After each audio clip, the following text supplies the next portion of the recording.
pagi Bapak Ibu Saudara terkasih. Shalom. Shalom. Saya percaya setiap kita yang hadir pagi hari ini semua sudah diberkati Tuhan dan akan terus diberkati Tuhan. Amin. Berapa banyak yang merasakan pertolongan Tuhan sepanjang minggu ini? Boleh lambaikan tangan saudara tinggi. Mari kita berikan tepuk tangan buat Tuhan kita yang luar biasa. Saya mengundang semua, mari bangkit berdiri. Kita akan sehati sepakat memulai ibadah kita dengan doa. Sungguh kami mengucap syukur Tuhan untuk hari yang Tuhan jadikan bagi kami. Kami percaya bahwa sepanjang minggu ini setiap kami sudah Tuhan tolong, Tuhan pulihkan, Tuhan berkati. Dan biarlah pagi hari ini Tuhan, kami datang di hadirat-Mu, di hadapan-Mu tidak dengan tangan yang hampa, tapi kami mau bawa ucapan syukur kami yang lahir dari hati kami. Kami mau bersyukur, kami mau bersuka cita karena kebaikan dan pertolongan Tuhan. Berkati ibadah kami dari awal hingga akhirnya, biarlah semuanya boleh menyenangkan hati-Mu. Semuanya hanya tentang Tuhan, semuanya hanya tentang kasih Tuhan. Terima kasih Bapa. Kami memulai ibadah kami pagi ini hanya di dalam nama Yesus. Kami siap untuk menyembah-Mu. Haleluya. Amin. Silakan duduk kembali Bapak Ibu Saudara. Biarlah setiap kita pagi hari ini sungguh-sungguh menyadari bahwa hidup saudara dan saya semua hanya karena anugerah Tuhan.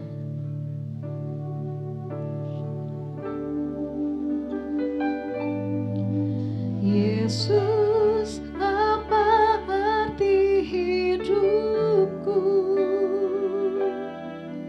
bila Kau tak berikan nyawa-Mu yang terbaik tersedia bagiku. Ku bersyukur atas kasih karunia-Mu. Saya ajak semua sama-sama katakan, Yesus, apa arti hidupku bila Kau tak berikan nyawa-Mu yang terbaik sudah Tuhan sediakan bagi setiap kami. Ku bersyukur atas kasih karunia-Mu.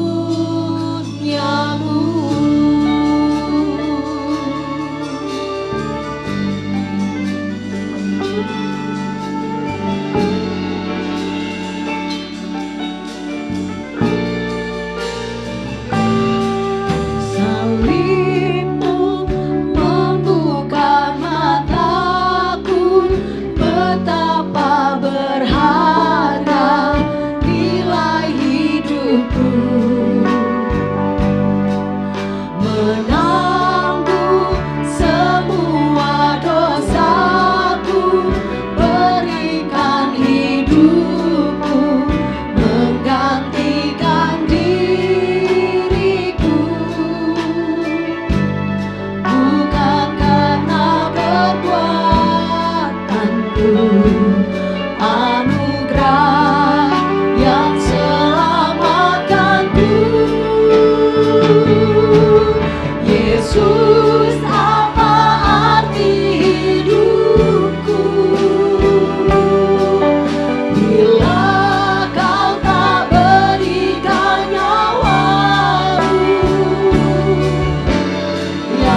Yesus, apa arti hidupku bila kau tak berikan nyawamu yang terbaik tersedia bagiku. Ku bersyukur atas kasih karunia-Mu. Saya mengundang Bapak Ibu bangkit berdiri saat ini.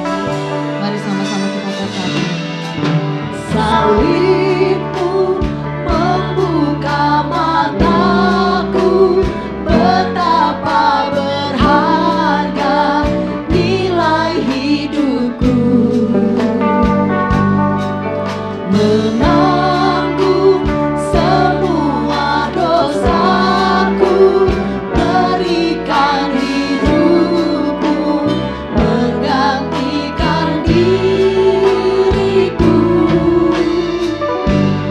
bukan karena perbuatanku, anugerah yang selamatkanku. Yesus, apa arti hidupku bila kau tak berikan nyawamu yang terbaik tersedia bagiku. Kami bersyukur atas kasih-Mu. Yesus, apa arti hidupku bila kau tak berikan nyawamu yang terbaik tersedia bagiku. Ku bersyukur atas kasih karunia. Yesus, apa arti hidupku bila kau tak berikan nyawamu yang terbaik selalu Tuhan sediakan bagi engkau dan saya. Kami bersyukur atas kasih karunia-Mu. Biar jemaat sendiri katakan, Yesus,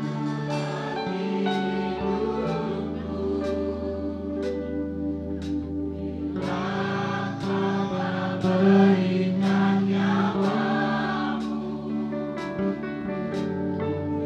yang terbaik tersedia bagiku.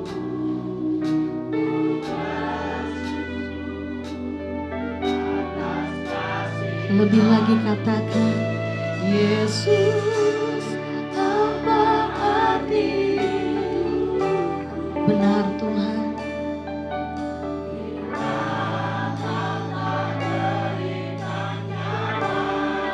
sebab yang terbaik sudah Engkau sediakan bagi kami. Aku bersyukur kasih Yesus, apa arti hidupku bila kau tak berikan nyawamu yang terbaik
Shakaradabaya raladabaya shi.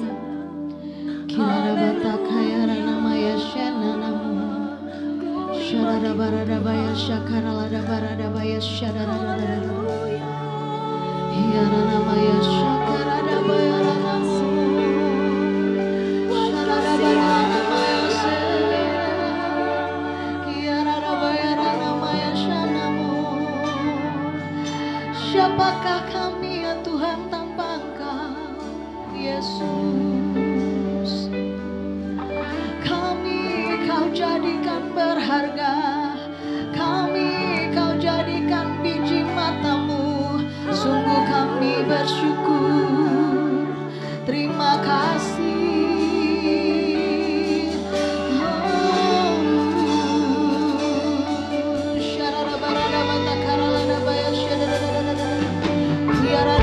Shakaranamo, Kiradabaya Shakaradabaya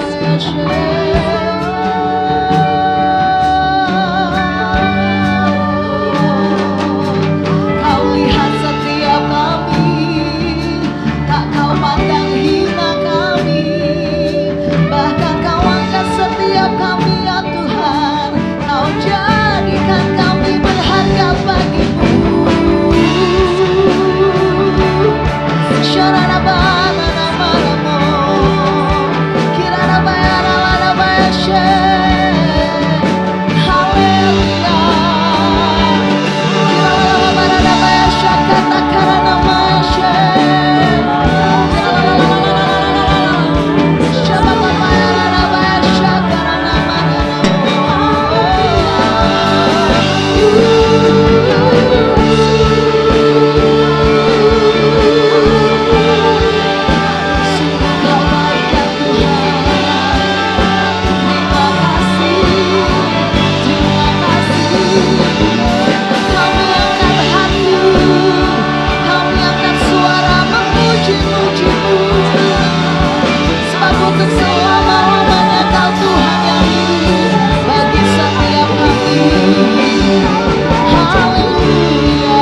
Terima kasih Tuhan.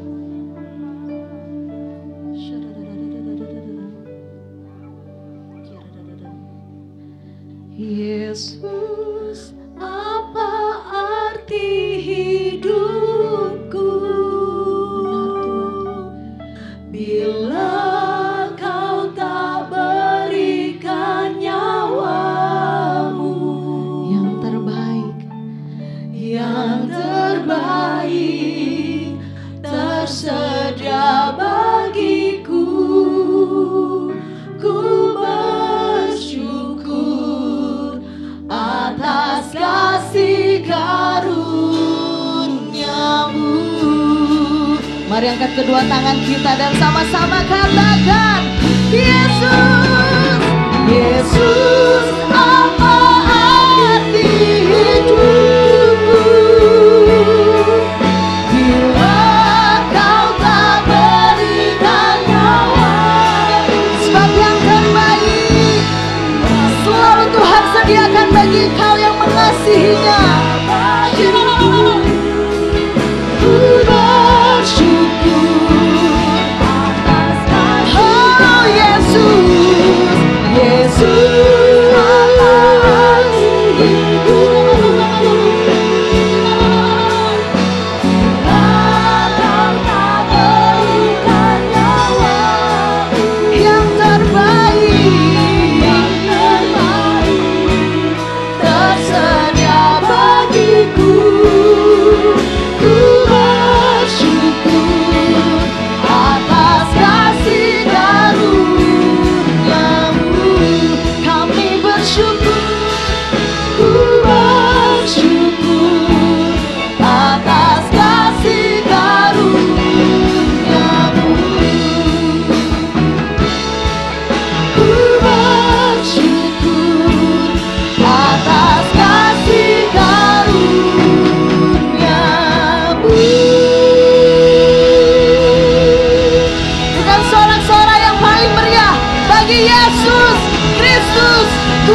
saja kita. Sungguh kami bersyukur punya Tuhan yang luar biasa. Engkau bukan hanya sekedar Tuhan, tetapi Engkau sudah membuktikan betapa Engkau mengasihi dan mencintai setiap kami. Ajarkan dan mampukan kami Tuhan untuk membalas cinta-Mu dengan segenap hidup kami, segenap hati kami, pikiran kami, untuk terus mengasihi Tuhan. Terima kasih Bapa, hanya di dalam nama Yesus. Mari semua yang siap bersuka cita sama-sama katakan amin. Berikan tepuk tangan sorak-sorai hanya bagi Yesus Tuhan kita. Sebab orang yang dikasihi Tuhan tidak akan pernah dibiarkan goyah. Kalaupun diizinkan mengalami hal-hal yang mungkin menurut kita badai, tidak enak buat daging kita, tapi percayalah, setiap kita mengandalkan Tuhan pasti akan ditolong Tuhan. Sebab itu mari kita sama-sama lebih lagi, sekali lagi berikan sorak-sorai bagi Tuhan kita.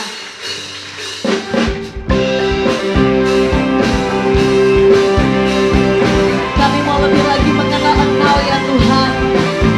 Hanya di dalam hadirat-Mu kami tenang.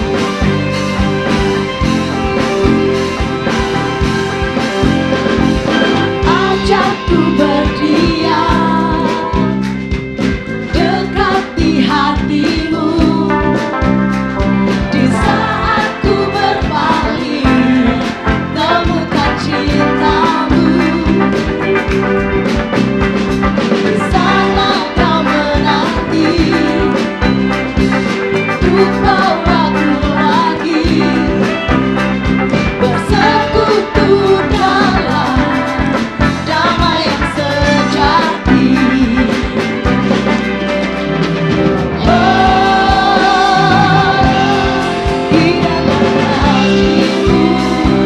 Inilah rindu kami Tuhan. Inilah rinduku. Hanya bagi siapa? Hanyalah untukmu. Katakan segenap hatiku kagum akan kebaikan-Mu, dan nafasku menceritakan kasih-Mu. Ajarku berdiam dekat di hati-Mu. Yang percaya Tuhan Yesus baik, serukan haleluya. Haleluya. Terima kasih Tuhan. Katakan, ajakku berdiam. Berdiam di mana saudara? Di hati Tuhan. Di saat ku berpaling temukan cinta-Mu. Katakan di sini. Di sini Kau menanti untuk bawaku lagi bersekutu dalam damai yang sejati.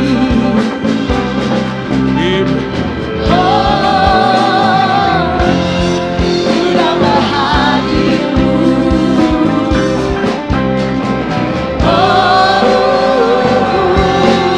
Inilah hidupku.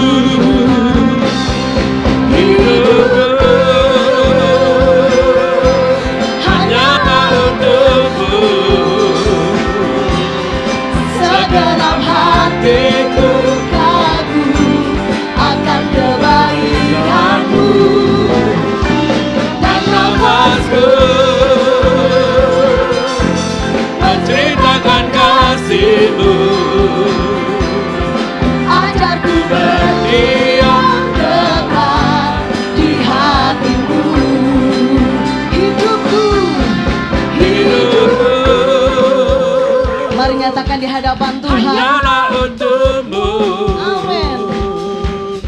Segenap hatiku kagum akan kebaikan-Mu. Dan nafasku, biar setiap nafas kami menceritakan kebaikan-Mu ya Tuhan. Ajarku berdiam dekat di hati-Mu. Hidupku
bersorak-sorai.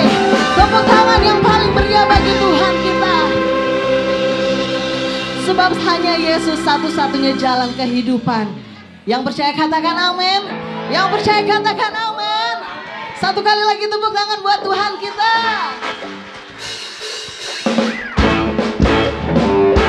Mari tepuk tangan bersama yuk.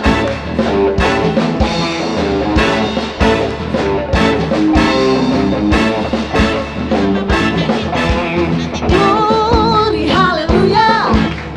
Glory haleluya. Mari jemaat Tuhan. Glory haleluya. Glory haleluya. Di dalam namanya bersama. Satu kali lagi. Glory glory haleluya. Glory haleluya. Glory haleluya. Glory haleluya. Glory haleluya. Di dalam namanya ada keselamatan kekal. Aku jalan kebenaran dan jalan kehidupan, itu yang Yesus katakan. Aku percaya amin. Di dalam namanya ada keselamatan kekal. Aku jalan kebenaran dan jalan kehidupan, itu yang Yesus katakan. Katakan aku percaya amin. Di dalam namanya ada keselamatan. Boleh lambaikan tangan tinggi buat Tuhan, kita katakan glory haleluya. Glory haleluya. Glory haleluya. Glory haleluya. Di dalam namanya ada keselamatan kekal. Aku jalan kebenaran dan jalan kehidupan, itu yang Yesus katakan. Aku percaya amin. Di dalam namanya ada keselamatan kekal. Satu kali lagi katakan. Aku jalan kebenaran dan jalan kehidupan, itu yang Yesus katakan. Aku percaya amin. Di dalam namanya ada keselamatan. Mari jemaat Tuhan lambaikan tanganmu, katakan glory haleluya. Glory haleluya. Glory haleluya. Glory haleluya. Di dalam namanya ada keselamatan kekal. Biar musik puji Tuhan, kita tetap tepuk tangan di hadapan Tuhan. Kita bersyukur sebab Yesus satu-satunya jalan kebenaran dan hidup. Yang percaya katakan amin.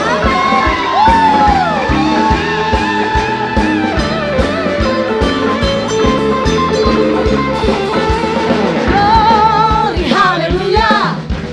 Glory haleluya. Glory haleluya. Glory haleluya. Di dalam namanya ada keselamatan. Saya rindu biar jemaat sendiri boleh katakan glory haleluya. Glory haleluya. Biar bisa lebih keras lagi Tuhan. Glory haleluya. Glory haleluya. Glory haleluya. Di dalam nama Yesus ada keselamatan. Glory glory haleluya. Glory haleluya. Glory haleluya. Glory haleluya. Glory haleluya. Di dalam namanya ada keselamatan.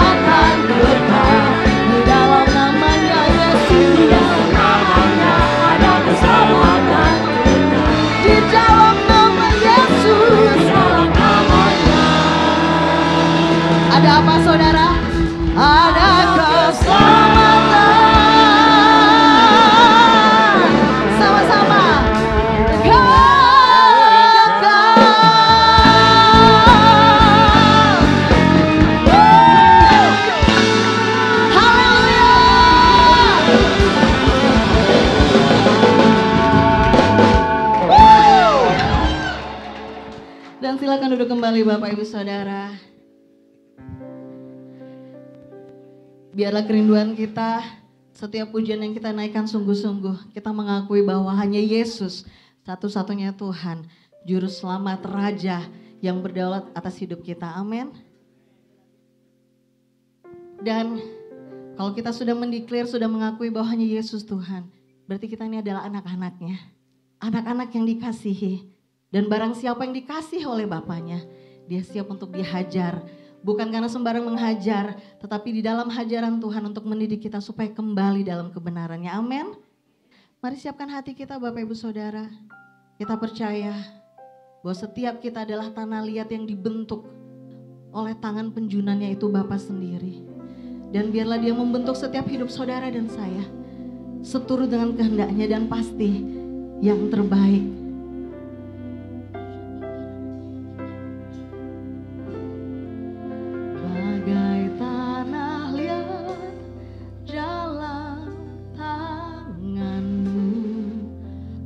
Jadikan bejana yang indah, demikian aku dalam tanganmu. Ku sungguh berharga di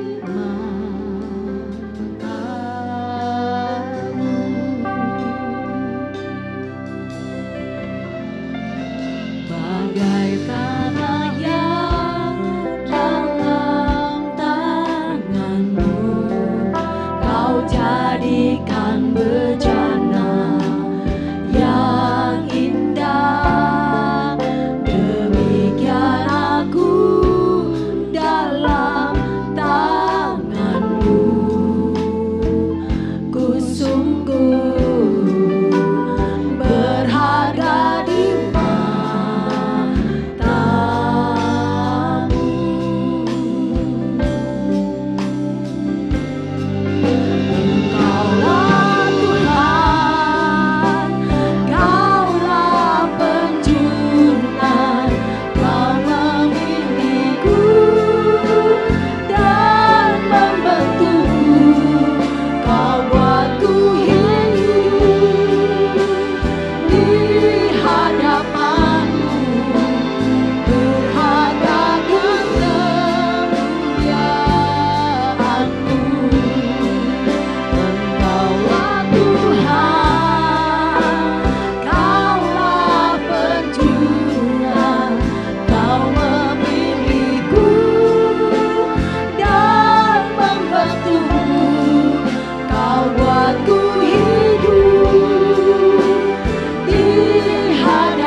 bagai tanah yang dalam tanganmu, kau jadikan bejana yang indah, demikian aku dalam tanganmu. Ku sungguh berharga di matamu.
sendiri katakan Engkau.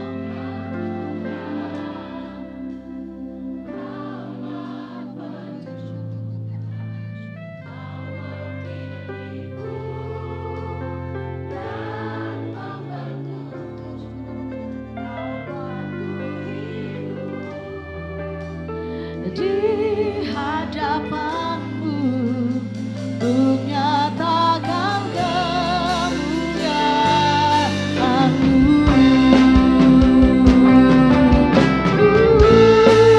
Engkaulah Tuhan, Kaulah penjuru, Kau memilihku dan membantuku. Kau waktu hidup di hadapanmu untuk nyatakan kemuliaan. Engkaulah Tuhan, Kaulah Tuhan, Kaulah penjuru, Kau memilihku dan membantuku. Kau waktu hidup di hadapanmu untuk nyatakan kemuliaan-Mu, untuk nyatakan kemuliaan-Mu, untuk nyatakan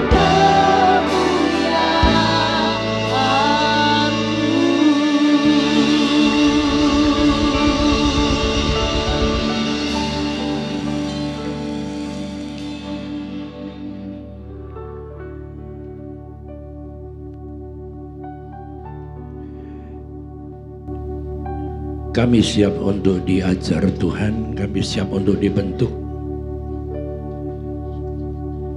Inilah hidup kami berserah kepadamu Tuhan kami.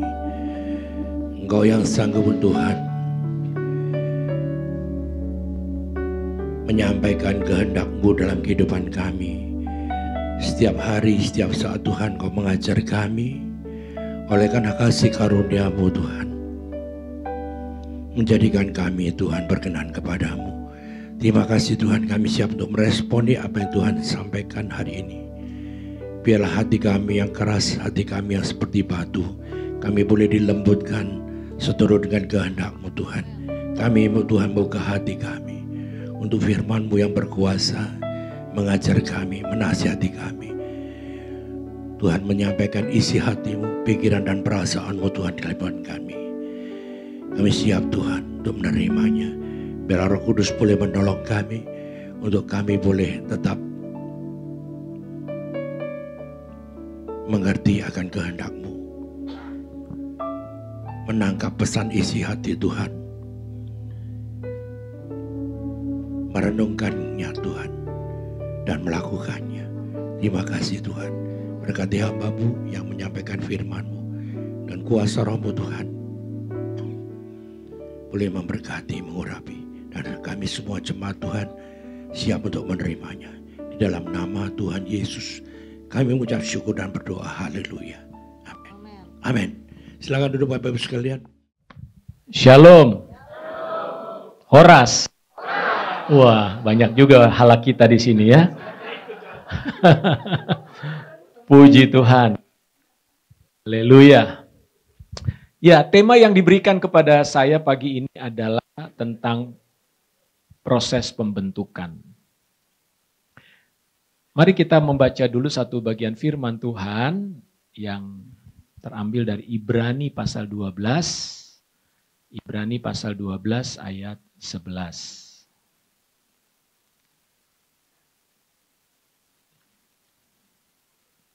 Ibrani pasal 12 ayat 11.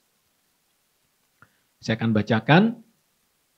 Memang tiap-tiap didikan pada waktu diberikan tampaknya tidak mendatangkan sukacita, tetapi duka cita. Namun kemudian didikan itu menghasilkan buah kebenaran yang memberikan damai kepada mereka yang dilatihnya. Saya membaca dari Alkitab terjemahan baru yang kedua ya, versi kedua, ini terjemahan baru dari LAI.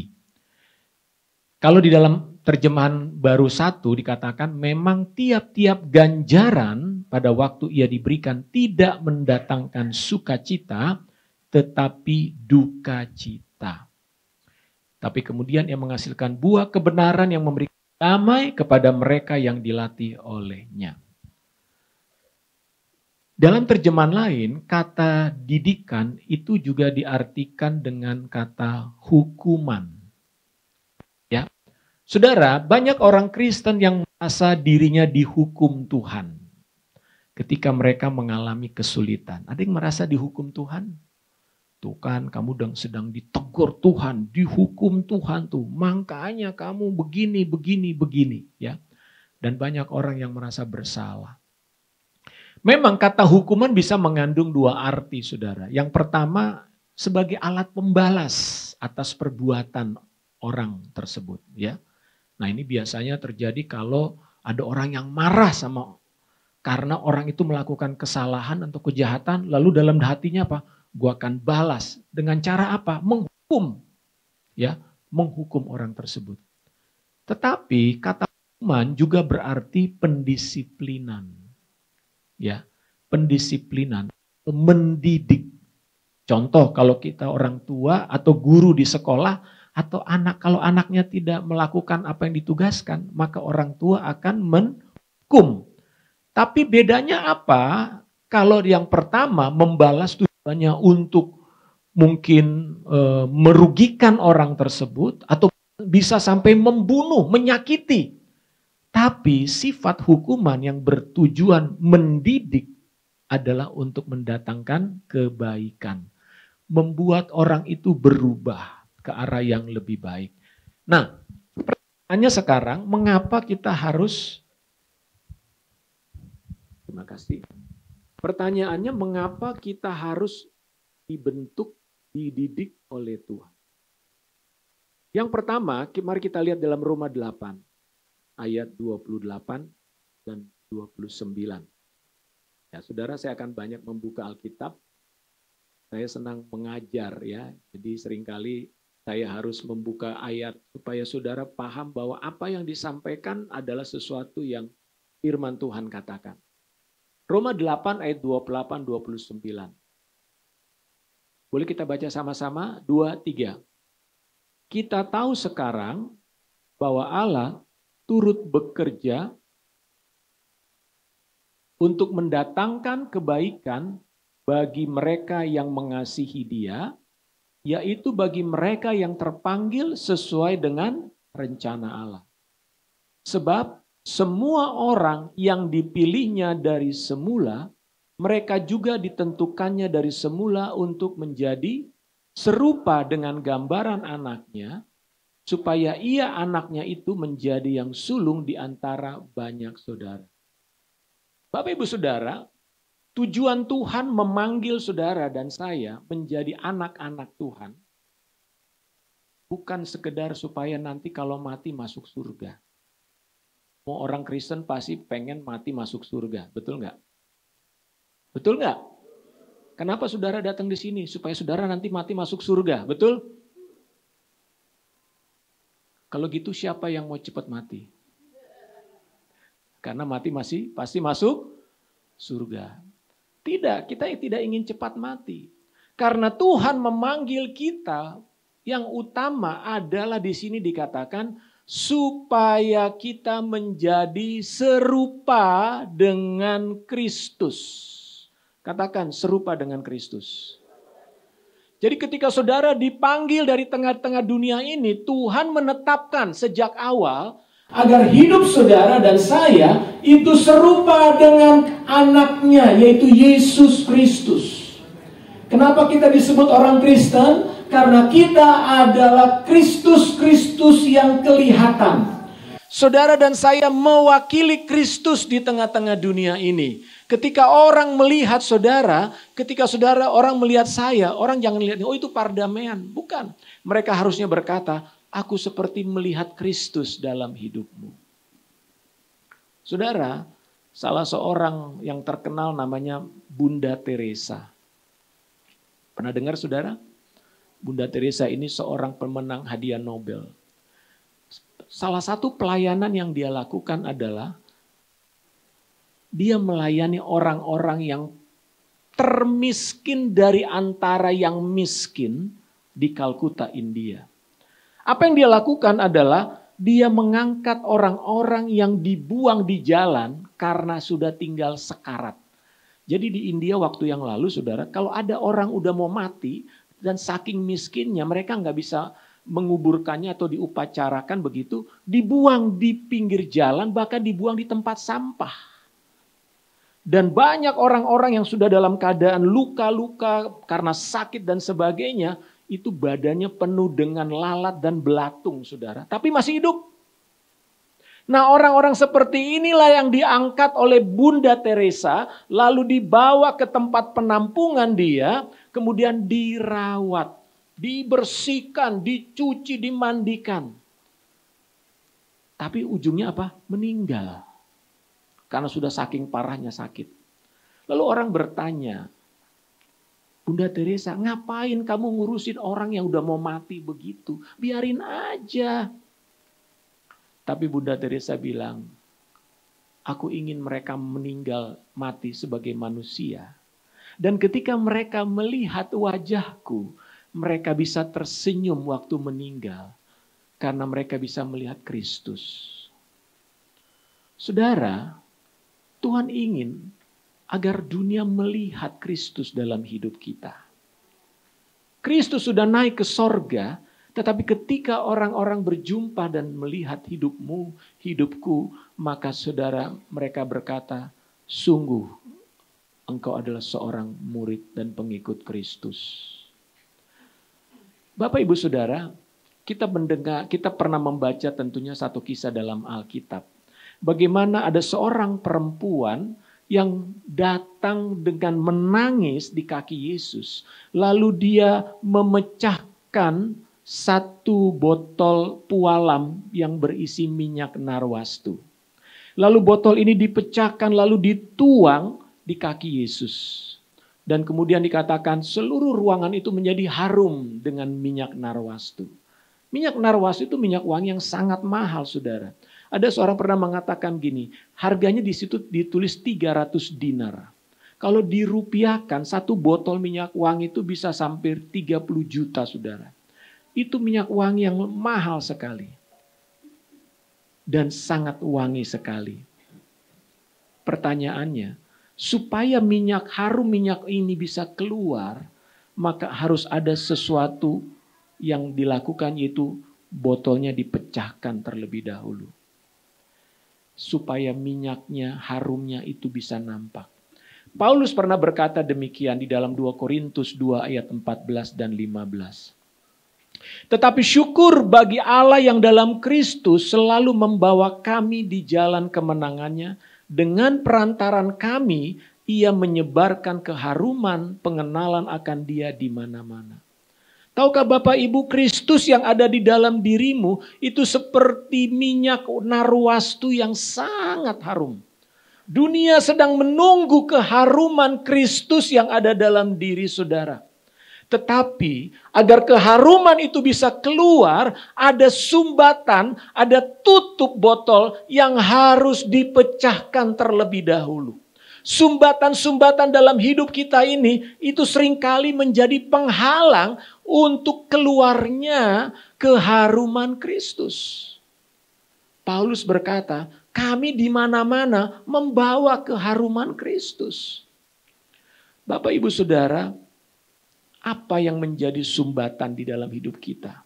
Itulah yang ingin Tuhan singkirkan dari hidup kita. Lewat pembentukan yang Tuhan berikan dalam hidup kita, lewat kesulitan, lewat masalah, lewat persoalan, itu adalah satu cara Tuhan agar Kristus itu nampak di dalam hidup kita, agar keserupaan Kristus dalam diri kita boleh dilihat oleh dunia ini. Coba kita renungkan sejenak, adakah sumbatan-sumbatan dalam diri kita yang selama ini tanpa kita sadari telah menghalangi keharuman Kristus? Waktu saya renungkan apa ya? Saya bilang, Tuhan, apa ini? Sumbatan-sumbatan dalam diri kita. Apa yang menghalangi Kristus tidak nampak? Salah satunya kesombongan. Banyak orang sudah lahir baru, tapi sombongnya masih di ubun-ubun, saudara. Gengsinya tinggi banget. Harga dirinya terlalu tinggi. Sementara kalau kita melihat kepada Kristus, Kristus adalah pribadi yang sangat rendah hati. Berapa kali Yesus dihina, berapa kali Yesus diejek, berapa kali Yesus direndahkan, berapa kali Yesus diolok-olok. Apa yang Yesus lakukan?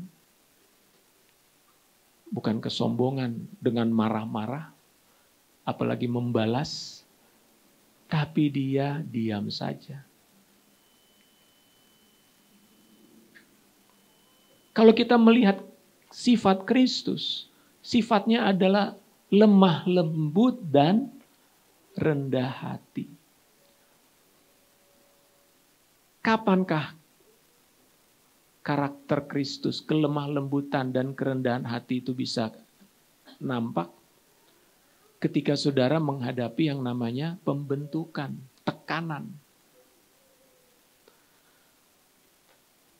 Kalau di Bali nggak ada macet ya? Oh macet. Sama Jakarta ya. Berapa banyak di sini kalau macet berkata puji Tuhan. Berapa banyak di sini kalau ada orang yang nyerobot, haleluya. Karakter Kristus adalah kesabaran. Karakter Kristus adalah kerendahan hati. Karakter Kristus adalah kelemah lembutan. Jujur Bapak Ibu, kita para pria cenderung lemah lembut atau kasar sama pasangan.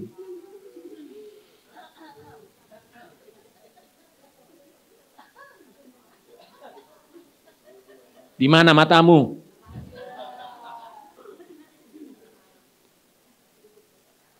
Tapi waktu pacaran lembutnya minta ampun. Udah makan, Dek? Jam berapa aku jemput nanti, Dek? Lembut sekali. Gimik ya, gimik. Tahukah saudara, dunia ini sedang menantikan pribadi seperti Yesus. Lihat, kalau kita lihat Yesus, jujur, Yesus kemana-mana orang suka. Orang suka dengan Yesus. Bukan karena sekedar dia membuat mujizat, tapi memang Yesus itu seperti magnet yang membuat orang, wow, pribadinya lembut sekali. Pribadinya berbeda dengan para pemimpin-pemimpin agama pada waktu itu. Yesus tidak menunjukkan kesombongan, kesederhanaan tadi dikatakan. Kalau sekarang orang kalau bisa makin sombong, makin hebat gitu ya. Bapak Ibu Saudara, ada sumbatan-sumbatan yang harus disingkirkan dari hidup kita. Itulah sebabnya Tuhan seringkali membuat kita dibentuk lewat proses masalah. Karena apa? Tuhan mau singkirkan itu. Sumbatan yang lain apa? Ketidakpercayaan diri, rasa minder, rasa malu, rasa tidak layak. Itu juga Tuhan mau singkirkan. Bukan hanya rasa sombong yang Tuhan ingin singkirkan, tapi rasa tidak percaya diri dan rasa minder, itu Tuhan juga singkirkan. Kenapa? Karena keserupaan dengan Kristus dalam diri kita membuat kita orang yang percaya diri, saudara.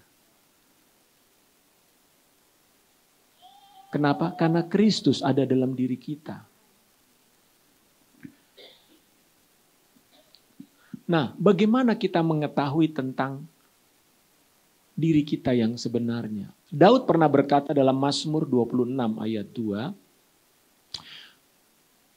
"Ujilah aku ya Tuhan dan cobalah aku, selidikilah batinku dan hatiku." Dalam terjemahan lain dikatakan, "Selidikilah aku ya Tuhan dan lihatlah bahwa memang demikian keadaanku, ujilah hatiku dan pikiranku."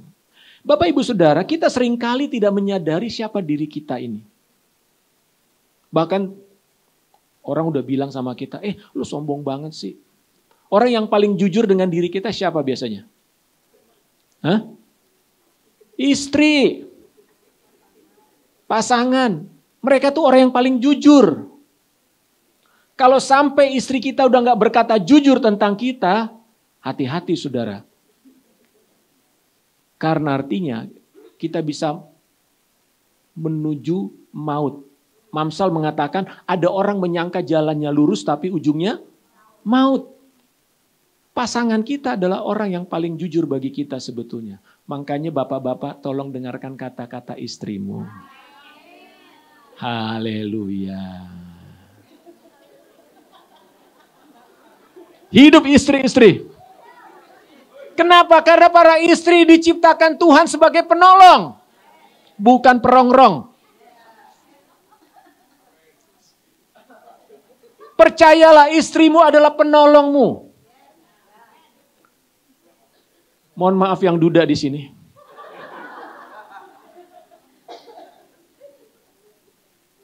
Tapi saya mau katakan, betul istri itu penolong.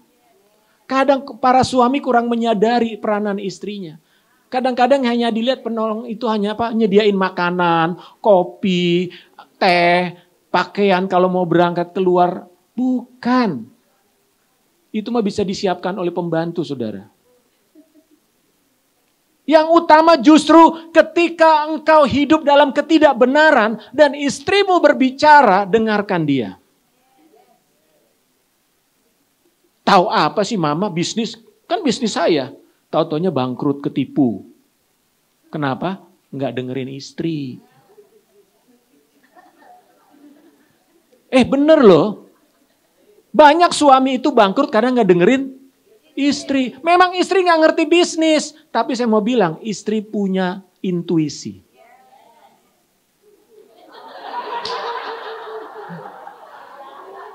Suami punya kalkulasi, istri punya intuisi. Kalkulasimu bisa benar, tapi bisa tertipu. Bener nih, kalkulasinya udah bener, pasti untung. Nggak taunya ketipu. Nah, hal-hal semacam ini seringkali tidak disadari dalam diri kita. Makanya Daud berdoa, Tuhan selidiki hatiku Tuhan. Adakah kesombongan dalam diriku yang belum dibereskan? Adakah kemunafikan dalam hatiku yang aku simpan selama ini? Istri tahu kemunafikan kita, bukan? Kalau di hari Minggu, haleluya. Dalam hati istri, apa lo haleluya, haleluya. Lo uang belanja gak ngasih lo. Nah, Bapak Ibu Saudara, kejujuran kita di hadapan Tuhan itu penting. Supaya Tuhan bisa membentuk hati kita. Agar Tuhan bisa memproses kita. Sayangnya banyak orang yang sudah, saya mau katakan begini, masalah itu terjadi bukan karena Tuhan ingin menghukum saudara, tapi Tuhan ingin membangun hidupmu menjadi semakin serupa dengan Kristus. Makanya lewat masalah itu kalau saya bilang, masalah itu sudah sebuah cara yang paling keras. Sebetulnya Tuhan bisa menegur kita dengan lembut. Caranya gimana? Firman. Kalau saudara baca Alkitab, itu sebuah teguran yang lembut saudara. Tapi udah baca Alkitab, dengar khotbah, nggak berubah. Nah, terjadilah pukulan. Sama kan seperti anak kita? Andre, belajar. Iya Pak. 10 menit. Andre belajar. Bentar Pak. Udah 3 kali ngomong lagi atau gimana? Seret anaknya. Betul nggak? nggak belajar, ya udah kamu nggak usah belajar, papa mau tidur. Ah itu bukan orang tua yang benar kan? Diseret anaknya, suruh belajar atau suruh mandi. Itulah namanya orang tua yang mengasihi anaknya. Tapi kalau orang tua nggak peduli, ya udah biarin. Nah, Tuhan pun bertindak seperti itu. Sebetulnya Tuhan gak ingin menghukum atau Tuhan tidak ingin membuat saudara dirugikan. Tuhan tidak ingin membuat saudara celaka. Dan celaka bukan dari Tuhan loh. Saya gak mau mengatakan celaka itu datang dari Tuhan. Tidak. Ya. Tetapi iblis menggunakan ketidaktaatan kita untuk menjadi serangan buat kita, saudara. Nah, makanya perlu memiliki hati yang lembut ketika Tuhan berbicara kepada saudara lewat khotbah, lewat renungan firman Tuhan. Bahkan ketika saudara berdoa, Roh Kudus bicara, ingatkan, kamu harus berubah, kamu harus perbaiki ini, kamu harus bertobat, kamu harus mengampuni dia, kamu harus datang minta maaf kepada dia. Lakukan, saudara, jangan dicuekin. Karena itu akan pasti merugikan hidup kita. Itu pasti akan mendatangkan masalah yang gak perlu. Saya sering katakan begini, ada banyak masalah yang dihadapi orang Kristen, sebetulnya masalah yang gak perlu. Ada banyak penderitaan yang dialami oleh orang Kristen, adalah penderitaan yang tidak perlu. Tapi kenapa kita harus menghadapi itu? Masalahnya kita tidak mau dengar Tuhan. Kita mengeraskan hati. Perjalanan Israel dari Mesir ke Kanaan, paling lama 1 bulan nyampe kalau jalan kaki, saudara. Kalau saudara pernah, itu memang kalau naik mobil itu kurang lebih 12 jam ya, 9-12 jam. Ya mungkin kalau jalan pelan gitu ya, maklum kan 2 juta orang jalan. Anggaplah lama-lama ya sebulan lah gitu ya sambil istirahat. Tapi kenapa jadi 40 tahun?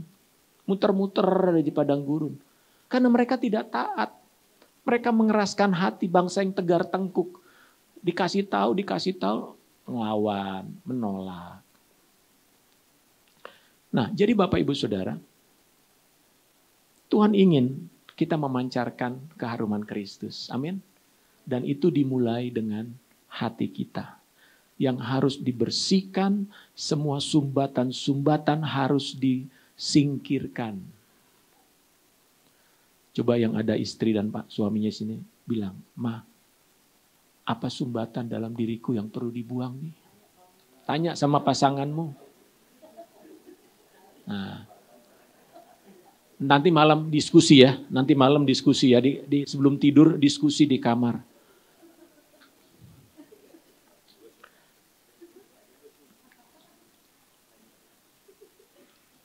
Saya sudah menikah tahun ini 29 tahun.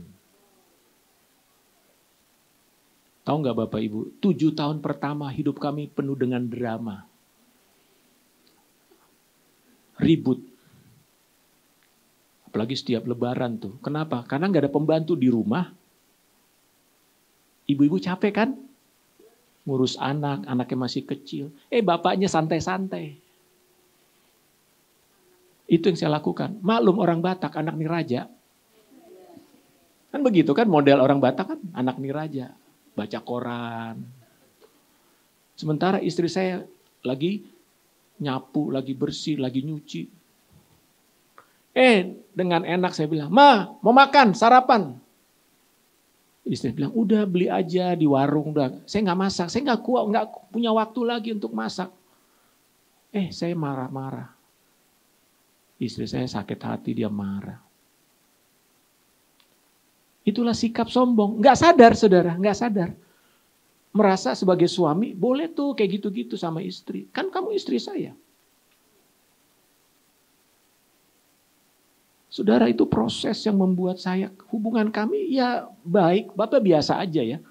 Tapi yang ada adalah tanpa sadar, saya sedang menyakiti pasangan saya. Terus itu saudara.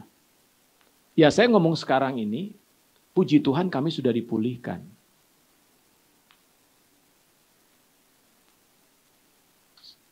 Salah satu pemulihan yang kami alami adalah ketika waktu COVID, kami mengikuti kursus pernikahan.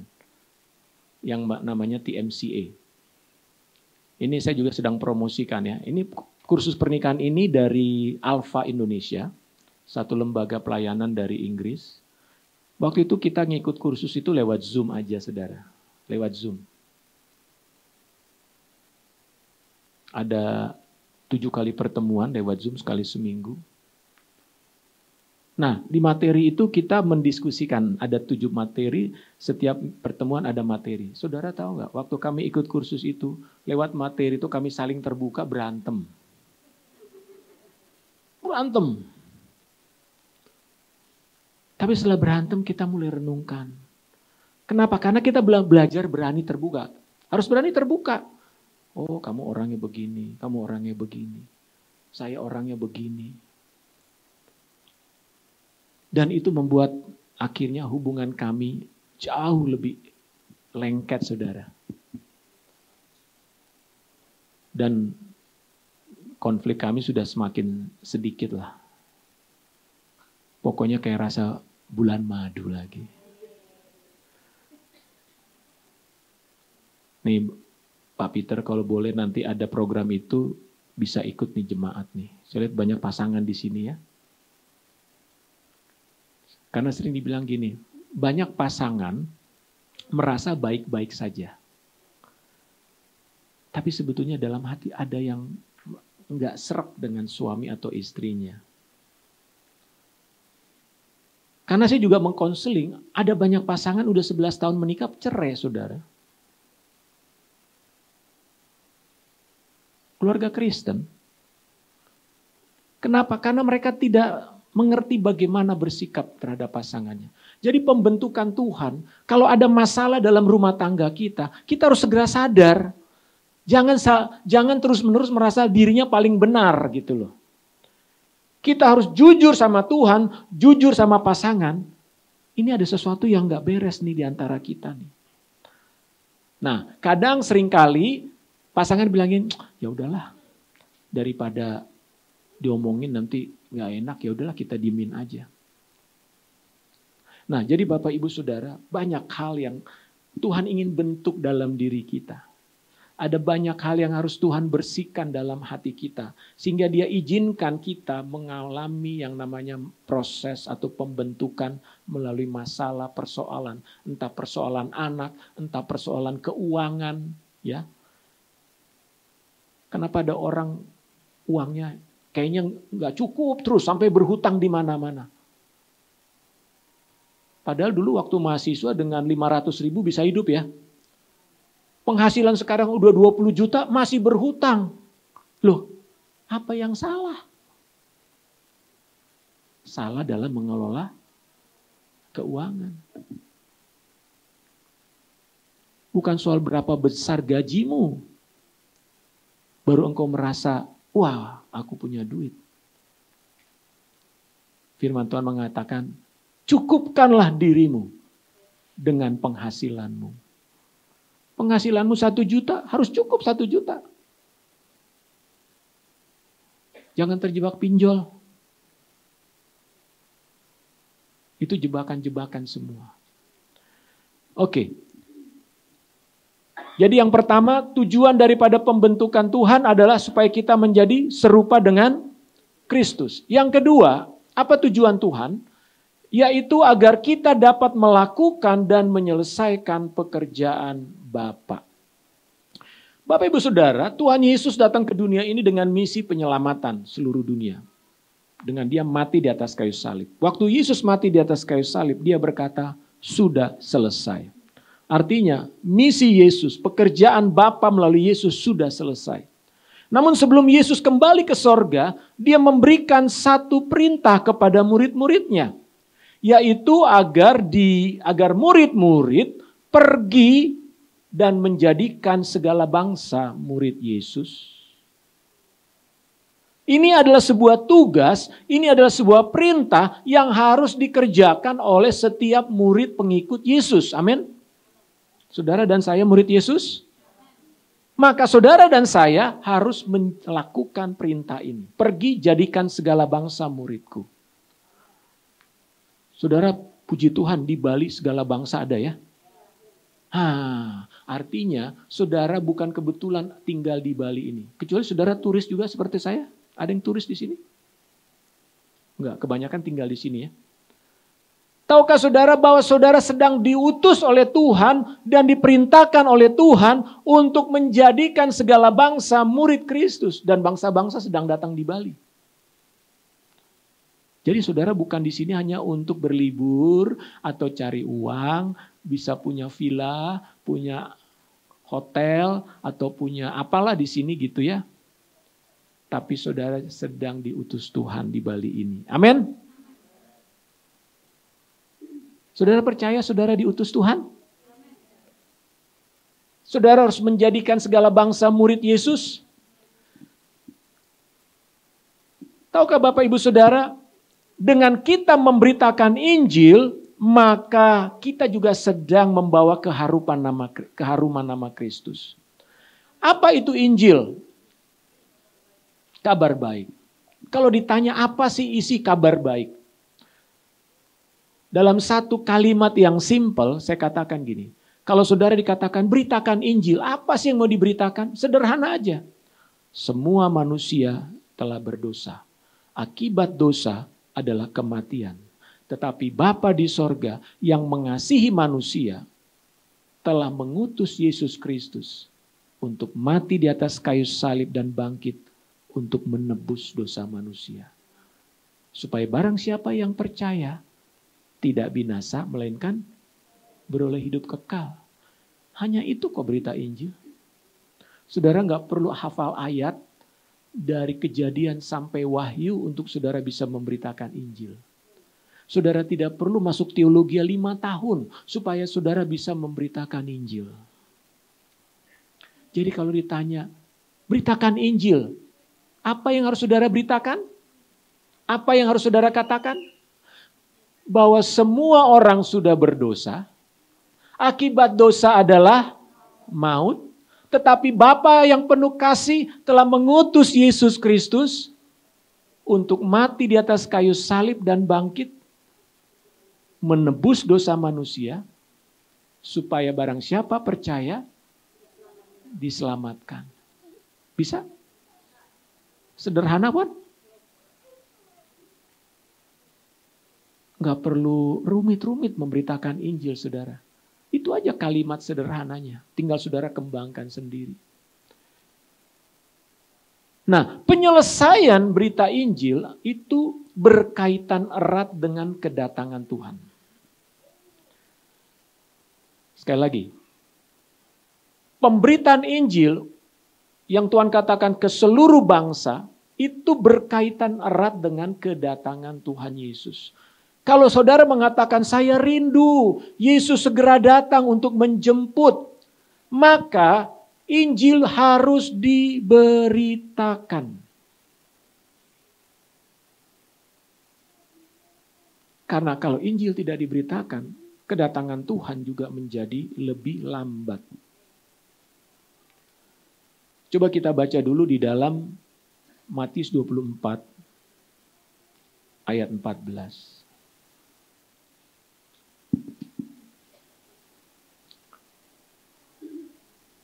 Matius 24 ayat 14. Kita baca sama-sama 2, 3.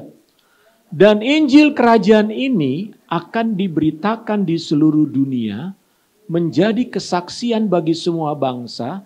Sesudah itu barulah tiba kesudahannya.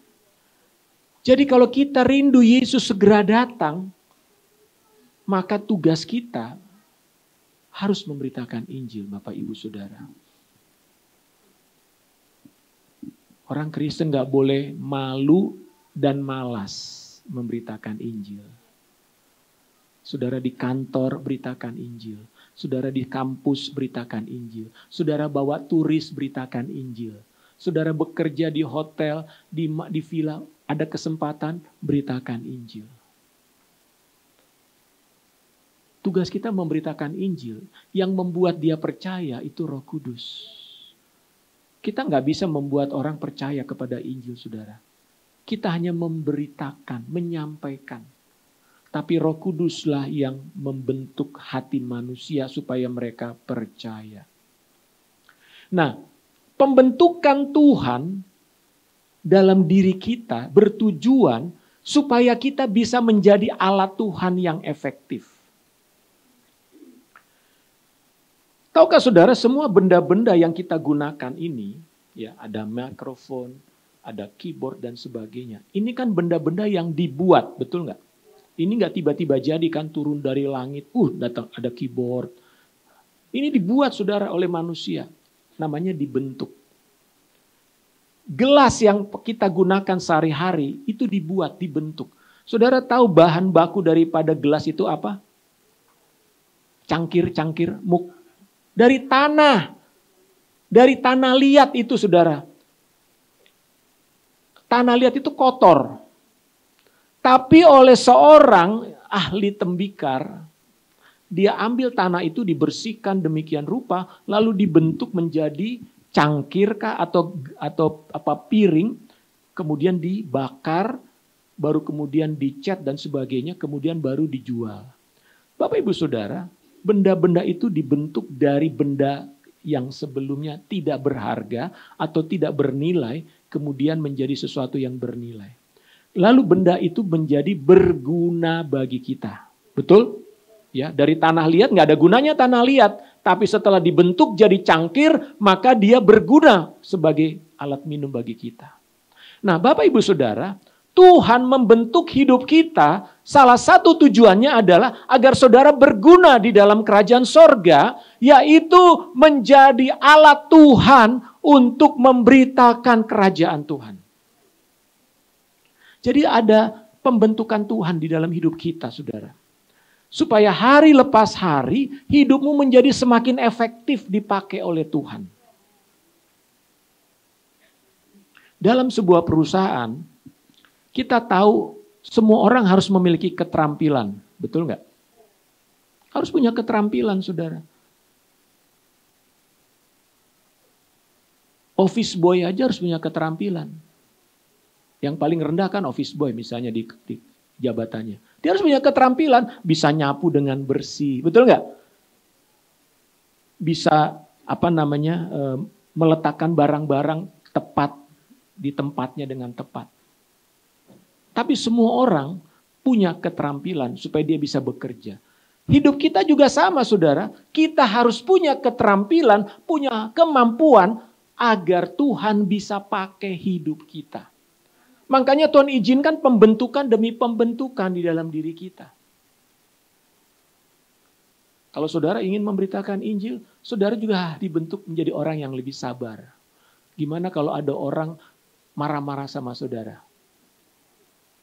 Saudara sabar atau saudara nonjok dia? Dasar lu gak mau percaya sama Yesus. Kan gak bisa begitu kan? Artinya kita ini sedang dibentuk oleh Tuhan setiap hari sehingga hidup kita bisa menjadi alat di tangan Tuhan. Nah, ada satu ayat yang mengatakan, mari kita baca di dalam Timotius, 2 Timotius 2 ayat 20 sampai 21.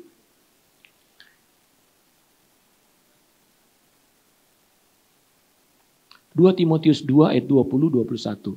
Dalam rumah yang besar bukan hanya terdapat perabot dari emas dan perak, melainkan juga dari kayu dan tanah. Ya, rumah saudara besar, pasti ada alat-alat, benda-benda yang dipergunakan yang terbuat dari kayu dan tanah. Kursi kan dari kayu, ya. Ulekan mungkin dari tanah, atau pot bunga atau gelas itu kan terbuat dari tanah, ya. Yang pertama bukan hanya terdapat perabot dari emas dan perak, melainkan juga dari kayu dan tanah. Yang pertama dipakai untuk maksud yang mulia, dan terakhir untuk maksud yang kurang mulia. Jadi masing-masing barang tersebut ada kegunaannya dan ada levelnya, saudara. Ya, ada level penggunaannya. Nah, Tuhan berkata dalam ayat 21, jika seorang menyucikan dirinya dari hal-hal yang jahat, ia akan menjadi perabot rumah untuk maksud yang mulia, ia dikuduskan, dipandang layak untuk dipakai tuannya dan disediakan untuk setiap pekerjaan yang mulia. Mana yang lebih mulia? Barang yang dari emas atau dari kayu? Emas ya, makanya disebut logam mulia, betul nggak? Kalau saudara mau menghadiri sebuah pesta di istana presiden, saudara mau pakai anting emas atau anting kayu? Hah? Pasti emas. Berlian saudara pasti saudara keluarkan, betul nggak? Kenapa? Karena saudara akan menghadiri sebuah pesta yang penuh dengan orang-orang yang mulia, orang-orang yang terhormat, betul? Tapi kalau saudara mau pelayanan ke pemulung, mohon maaf, saudara mau pakai emas atau pakai kayu? Artinya sebuah posisi, sebuah tempat akan menentukan apa yang akan dipakai. Nah, Tuhan juga demikian dalam hidup kita. Kalau saudara ingin dipakai dalam hal-hal yang semakin mulia, Tuhan katakan, sucikanlah dirimu, persembahkanlah tubuhmu, jadilah engkau hidup dalam kebenaran. Engkau dibentuk oleh Tuhan supaya hidupmu semakin benar, hidupmu semakin kudus, hidupmu semakin berubah menjadi seperti Kristus. Sehingga saudara layak, kata Tuhan, seperti benda-benda yang terbuat dari emas dan perak. Jadi Tuhan memang membentuk kita secara sengaja, ada peningkatan kualitas, saudara. Kualitas hidup kita tuh harus makin bertambah baik, bukan? Kerohanian kita, kebenaran, kekudusan dalam hidup kita harus bertambah. Jangan jadi orang Kristen 5 tahun, 10 tahun yang lalu, sampai sekarang sama aja. Sama aja. Bedanya dulu gak tahu lagu, sekarang tahu lagu. Lagunya tambah banyak yang harus dihafalin. Tapi bagaimana kadar kerohanian kita? Bagaimana kadar kualitas hidup kita? Siapa yang sampai hari ini masih sulit mengampuni orang yang bersalah? Jujur, apakah kita masih sulit mengampuni orang yang bersalah? Dan itu kesalahan udah 10 tahun masih disimpan terus. Artinya kita gak berubah, saudara. Kualitas kita masih kualitas benda-benda yang terbuat dari tanah dan kayu. Tetapi kalau saudara belajar terus dalam Tuhan, dibentuk oleh Tuhan, maka saudara sekarang hatinya lembut dan pakai anti gores. Saudara, hai para wanita, pakailah hatimu anti gores. Jangan jadi orang yang gampang tergores hatinya. Baper katanya ya, ngambekan, tergores dengan si A, si B, tergores dengan pendeta, gak mau kebaktian lagi di situ. Gak mau lagi datang ke sana. Saudara, hati saudara harus menjadi hati yang tidak lagi mudah tergores. Karena hati saudara selalu penuh dengan pengampunan. Pengampunan, pengampunan, pengampunan. Dan itulah yang membuat saudara naik level. Karena saudara sudah menjadi emas sekarang. Saudara tahu emas semakin dibakar semakin murni. Itulah kualitas iman yang Tuhan inginkan. Baik, bagian terakhir. Apa respon kita terhadap pembentukan Tuhan? Kalau saudara sadar hari ini saudara sedang mengalami kesulitan dan saudara menyadari, oh iya aku sedang dibentuk oleh Tuhan nih. Ya. Coba lihat orang di sebelahmu, ini wajah lagi dibentuk Tuhan atau wajah yang sudah melewati pembentukan? Nah, wajah lo kayak wajahnya kayak lagi masuk tungku apinya Sadrak, Mesak, Abednego nih kayaknya nih.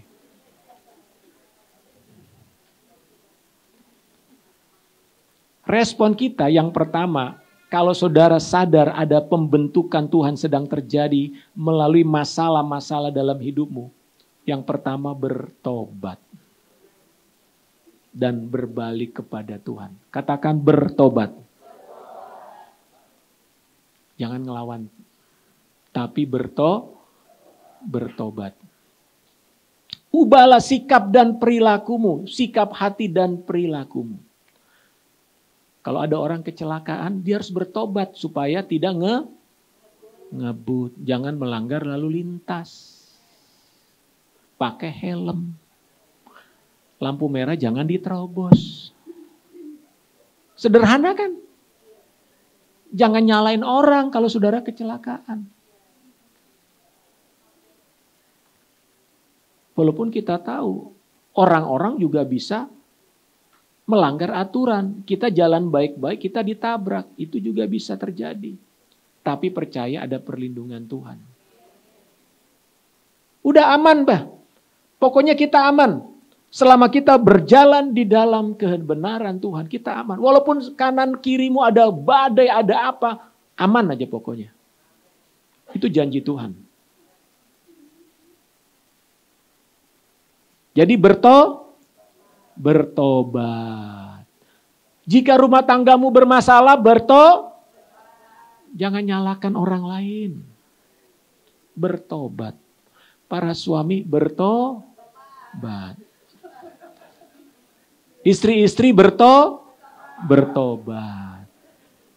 Bilang sama pasanganmu, yuk kita sama-sama bertobat. Jangan bilang, lu aja yang bertobat, gue mah mau begini aja.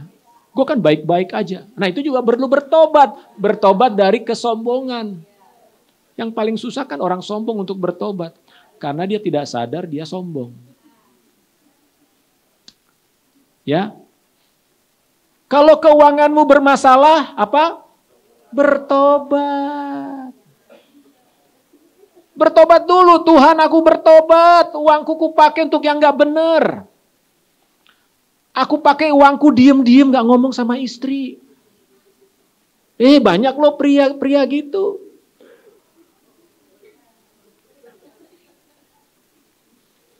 Kalau saudara mau mengeluarkan uang, ngomong juga sama istrinya. Entah saudara mau beli apa, mau investasi kayak, ngomong sama istrinya. Kenapa? Saudara itu suami istri jadi satu kata firman Tuhan. Betul nggak? Jangan bilang uangku, uangmu, uangku. Itu istri suka gitu ya.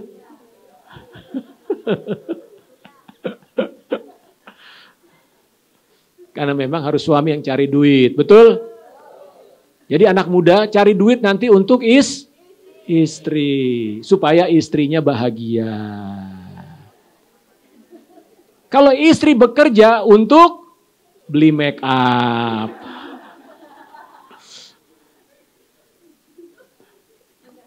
Iya, bendahara. Jadi banyak hal yang harus kita bertobat dalam hidup ini. Supaya kita tidak punya masalah yang tidak perlu. Kalau punya masalah yang perlu-perlu aja. Apa masalah yang kita perlukan? Ketika saudara dianiaya karena nama Yesus. Itu saudara perlu. Karena dengan aniaya karena nama Yesus, saudara dapat mahkota. Tapi kalau saudara menderita karena hutang, gak dapat apa-apa saudara. Yang adalah penderitaan. Jadi kalau saya bilang orang Kristen menderita itu, alasan yang paling alkitabiah adalah ketika engkau menderita karena nama Yesus. Wah, itu penderitaan yang luar biasa. Bukan dihindari. Terima kasih Tuhan kalau saya boleh menderita karena nama Yesus. Yang kedua, percaya kepada Tuhan. Kalau saudara sudah bertobat tapi belum ada perubahan, jangan bersungut-sungut tapi tetap percaya. Terima kasih Tuhan. Aku percaya bahwa Tuhan sedang memulihkan hidupku. Sabar, tunggu, percaya. Nah kadang kita kurang sabar nih. Ketika Tuhan sedang memproses, kita udah bertobat. Tadinya gak pernah berdoa, sekarang mulai berdoa. Tadinya gak punya mesbah keluarga, sekarang mulai membangun mesbah keluarga. Kan itu bertobat ya. Tapi harus sabar. Sampai betul-betul saudara mengalami janji Tuhan. Percaya, menunggu itu butuh iman. Menunggu itu butuh percaya. Pertolongan Tuhan tidak pernah terlambat. Enggak pernah terlambat. Tuhan menunggu kita. Bapak menyuruh kita untuk sabar. Yang ketiga, tetap bersyukur. Jangan bersungut-sungut. Para istri, jangan buat suamimu tertekan dengan sungut-sungutmu. Mana nih papa, janji aja, janji. Mana nih, masih begini aja nih. Sabar. Jangan buat suami jadi tertekan, jadi takut pulang ke rumah. Habis pulang ke rumah ditanyain, mana duitnya? Mana, udah ada belum? Nah, harusnya disambut dengan, mari kita berdoa, kita bersyukur aja ya Pak. Walaupun hutang kita belum bisa kita bayar, kita lunasi. Kita tetap percaya Tuhan sedang menjawab. Jadi responnya beda. Amin, ibu-ibu. Kalau suamimu sedang punya masalah, jangan tekan-tekan. Dia sudah tertekan itu. Jadi Bapak Ibu, mari kita lihat hari-hari kita ke depan.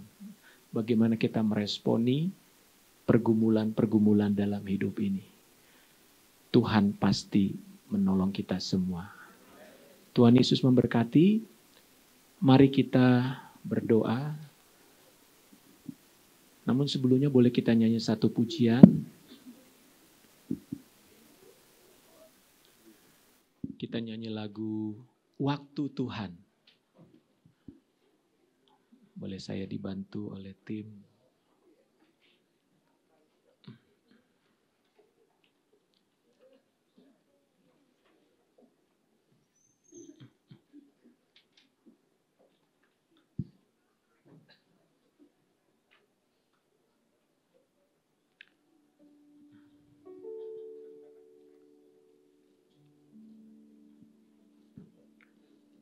Bila kau izinkan sesuatu terjadi,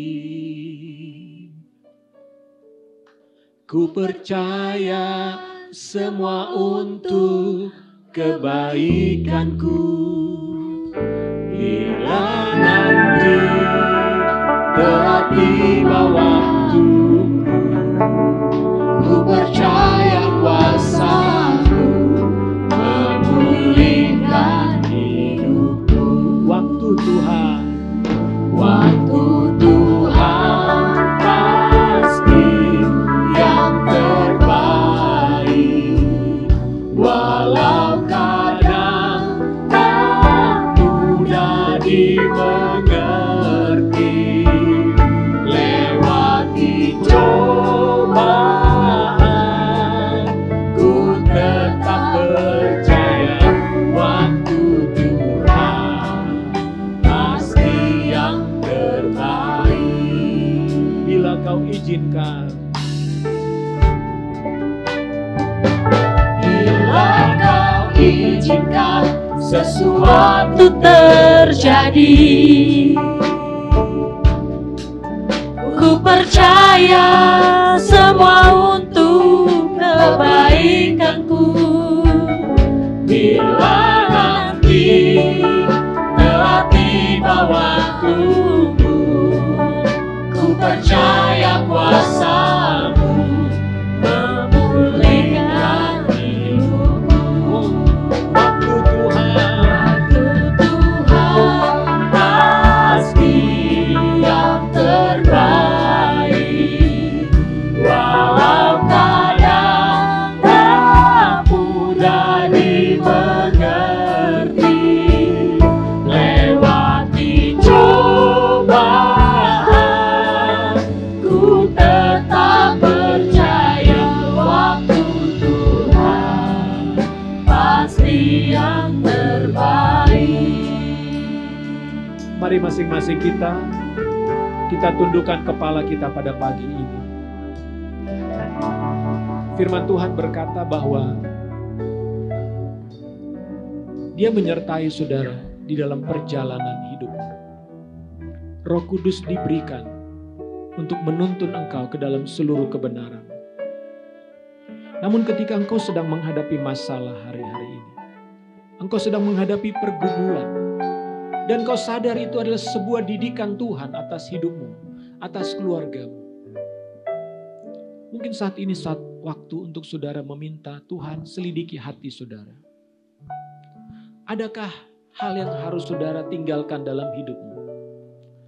Dengan kata lain, ada satu pertobatan yang harus saudara buat. Ada kebiasaan-kebiasaan buruk yang harus saudara tinggalkan. Ada kata-kata yang membuat saudara selama ini telah terpuruk dengan kata-kata itu. Mungkin membuat saudara merasa menjadi orang yang bersalah dan tertuduh. Apapun itu saudara, mari ambil keputusan hari ini. Minta Tuhan selidiki hatimu. Dan agar hidupmu diubahkan terlebih dahulu. Hatimu diubahkan terlebih dahulu. Ada dosa yang harus saudara lepas dan tinggalkan. Ada orang yang harus saudara ampuni terlebih dahulu. Ada sikap-sikap yang harus saudara sadari dan saudara harus ubah. Biarlah hari ini menjadi hari pembaharuan dalam hidupmu, saudara. Datanglah kepada Tuhan pagi ini. Engkau yang sedang bergumul untuk sebuah masalah dalam hidupmu. Engkau angkat tanganmu atau engkau boleh taruh tanganmu di atas dadamu. Katakan, Tuhan, ubah hatiku. Beritahu aku Tuhan apa yang harus aku ubah dalam hidupku. Tuhan akan menunjukkan sesuatu kepada saudara hari ini. Kalau saudara harus mengampuni seseorang, katakan, Tuhan, aku mengampuni dia. Aku memberkati dia. Kalau mungkin karena akibat perkataan-perkataanmu di masa yang lampau, maka engkau sedang mengambil buah daripada perkataan itu. Biarlah hari ini perkataan itu dibatalkan dalam nama Yesus. Dan minta Tuhan ampuni dan pulihkan hidupmu. Mungkin ada kata-kata kutuk yang pernah terlontar dari mulutmu.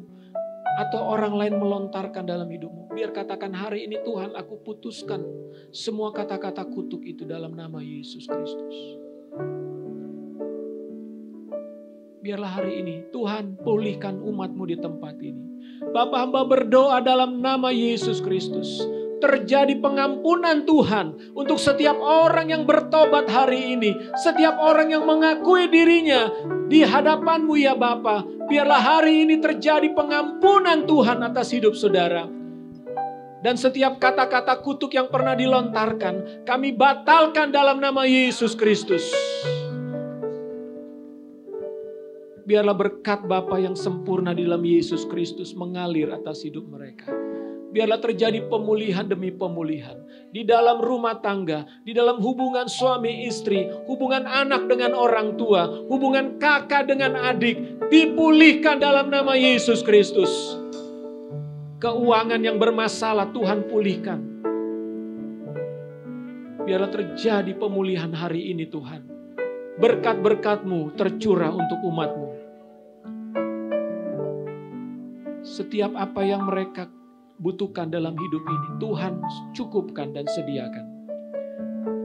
Terima kasih Bapa, terima kasih. Biarlah berkat Tuhan turun atas setiap saudara hari ini. Terima kasih Bapa, kami bersyukur, kami bersyukur. Mari naikkan syukur saudara kepada Tuhan. Terima kasih Tuhan. Aku percaya, aku terima janji-Mu. Aku terima kebenaran-Mu. Aku terima berkat-Mu. Berkat atas rumah tanggaku. Berkat atas anak-anakku. Berkat atas pekerjaanku. Berkat atas bisnisku. Katakan, Tuhan terima kasih. Aku percaya Engkau ingin memberkati aku. Tuhan ingin mengangkat engkau, memulihkan hidupmu. Dalam nama Yesus Kristus Tuhan, terjadilah pemulihan, terjadilah penggenapan janji-janji Tuhan atas hidupmu. Haleluya. Kami bersyukur, kami bersyukur. Di dalam nama Tuhan Yesus Kristus. Sama-sama katakan, amin.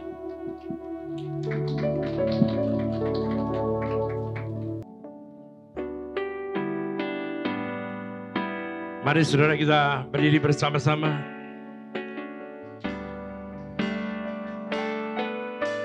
Hari-hari yang ku jalani, ku selalu rasakan kasih-Mu. Ku bersyukur atas kebaikan-Mu. Engkaulah Yesus Tuhanku. Semua ini untuk membantuku supaya ku hidup sesuai kehendak-Mu. Penyertaan-Mu selalu ku rasakan. Engkau tak tinggalkanku. Mengucap syukur dan mengucap syukur selalu Tuhan. Ku tetap percaya Kerajaan-Mu indah, rancangan-Mu indah selalu Tuhan Yesus terindah.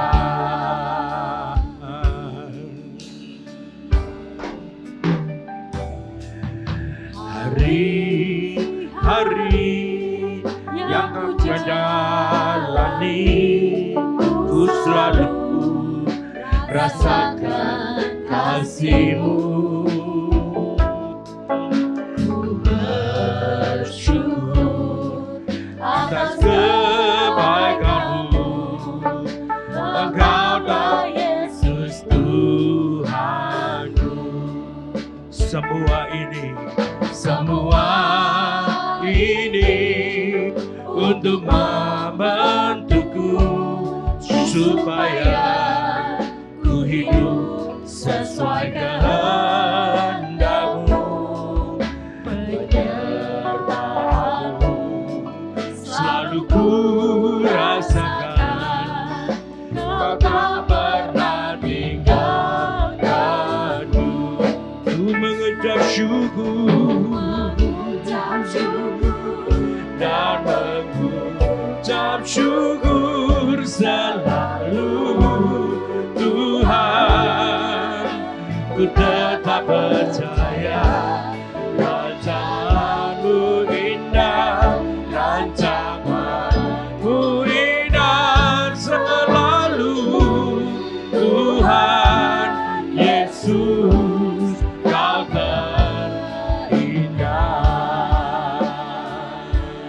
Ku mengucap syukur dan mengucap syukur selalu Tuhan. Ku tetap percaya rancangan-Mu indah, rancangan-Mu indah selalu Tuhan Yesus, Kau terindah. Mengucap syukur, ku mengucap syukur dan mengucap syukur selalu Tuhan. Ku tetap percaya rancangan-Mu indah, rancangan-Mu indah selalu Tuhan Yesus, Kau terindah. Yesus, Kau terindah. Yesus, Kau terindah. Bapa kami di dalam surga, dalam nama Tuhan Yesus Kristus, kasih setia-Mu Tuhan, kemurahan dan anugerah-Mu berlimpah dalam kehidupan kami senantiasa, menyertai setiap kami, setiap keluarga, dimanapun kami bekerja, kami melangkah, kami beraktivitas. Tuhan menyertai, Tuhan memberkati. Haleluya. Tuhan memberkati engkau dan melindungi engkau. Tuhan menyertai engkau dengan wajah-Nya dan memberi engkau kasih karunia. Tuhan menghadapkan wajahnya kepadamu dan memberi engkau damai sejahtera. Diberkati engkau di kota, diberkati engkau di ladang, diberkati buah kandunganmu, hasil bumi, hasil ternakmu, diberkati bagulmu dan tempat adonanmu, diberkati engkau pada waktu masuk, diberkati engkau pada waktu keluar, dan Tuhan memerintahkan berkat atasmu, dalam lumbungmu, dalam segala usahamu, dan Tuhan memberkati engkau di negeri yang diberikan kepadamu oleh Tuhan. Dan Tuhan juga menetapkan engkau menjadi umatnya yang kudus, seperti yang dijanjikannya dengan sumpah kepadamu, jika engkau berpegang pada perintah Tuhan dan hidup menurut jalan yang ditunjukkannya. Maka semua berkat-berkat ini akan datang mengalir kepadamu jadi bagianmu, jika engkau mendengarkan suara Tuhan, lakukan kehendak Bapa dengan setia. Mari seluruh jemaat Tuhan kita mengangkat tangan bersama-sama. Kita pulang dengan membawa berkat, yaitu damai sejahtera dan sukacita dari Bapa surga, kasih setia, kebaikan, kemurahan, dan anugerah dari Tuhan Yesus, di dalam penyertaan oleh kuasa Roh Kudus, menyertai menuntun langkah hidup kita mulai sekarang sampai selama-lamanya. Di dalam nama Tuhan Yesus Kristus, semua yang percaya boleh berkata haleluya. Amin. Tuhan Yesus memberkati saudara.